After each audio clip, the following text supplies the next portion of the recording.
रामराम मंडळी, आज ओम सर तुमच्यासाठी एक इम्पॉर्टंट टॉपिक घेऊन आलेला आहे. कशाच्यातला? वर्ड प्रॉब्लेम मधला सगळ्यात इम्पॉर्टंट टॉपिक म्हणजे बोट अँड स्ट्रीम. बोट म्हणजे जहाज आणि स्ट्रीम म्हणजे काय असतो? फ्लो ऑफ वॉटर, म्हणजे जे आपला पाण्याचा फ्लो असतो त्याला काय म्हणू आपण? स्ट्रीम.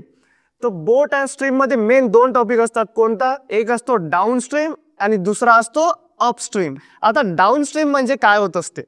डाऊन स्ट्रीम म्हणजे आता या चार्ट मध्ये पहा, ही झाली आपली बोट आणि हा झाला फ्लो ऑफ वॉटर.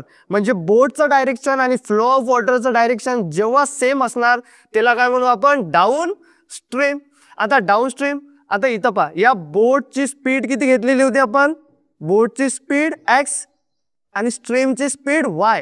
जेव्हा पण डाऊन स्ट्रीम येईल तेव्हा आपण काय लिहिणार? x plus y. आता सेकंड कॉन्सेप्ट अपस्ट्रीम. आता अपस्ट्रीम म्हणजे काय होणार? याचंच अपोजिट. आता बोट आणि फ्लो ऑफ वॉटर दोन्ही काय राहणार? अपोजिट. म्हणजे बोट आणि फ्लो ऑफ वॉटर हे दोन्ही काय झाले? एनिमी. एनिमी म्हणजे अपोज. तर अपस्ट्रीम म्हणजे काय? अपस्ट्रीम आल्यावर काय ठेवायचं लक्षात? एनिमी. म्हणजे दोघं एकमेकाला काय करत आहे? अपोज. जेव्हा दोन्ही एकमेकाला अपोज करील तेव्हा आपल्याला काय लिहायचं आहे? x minus y. तेव्हा काय लिहायचं आपल्याला? x minus y. हाच टॉपिक मी तुम्हाला एक एक्झाम्पल वरून समजवतो.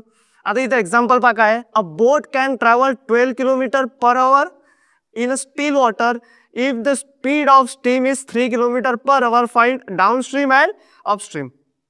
म्हणजे एक बोट आहे, बोट किती किलोमीटर चालत आहे steel वॉटरवर? 12 kilometre per our.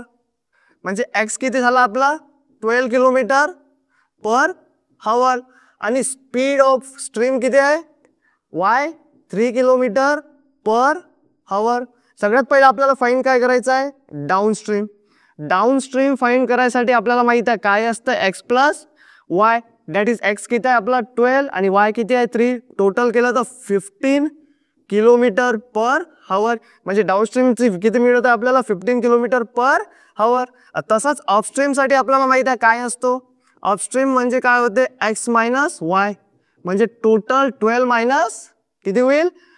12 minus 3 equals to 9 kilometre per hour. म्हणजे डाऊनस्ट्रीम साठी स्पीड किती झाली? 15 किलोमीटर पर आवर आणि अपस्ट्रीम साठी स्पीड किती झाली? 9 किलोमीटर पर आवर. जर तुम्हाला हा इंटरेस्टिंग टॉपिक अगदी सोप्या भाषेत समजला असेल तर या चॅनलला सबस्क्राईब करा, हा व्हिडिओ लाईक करा आणि जेवढा होईल तेवढा शेअर करा.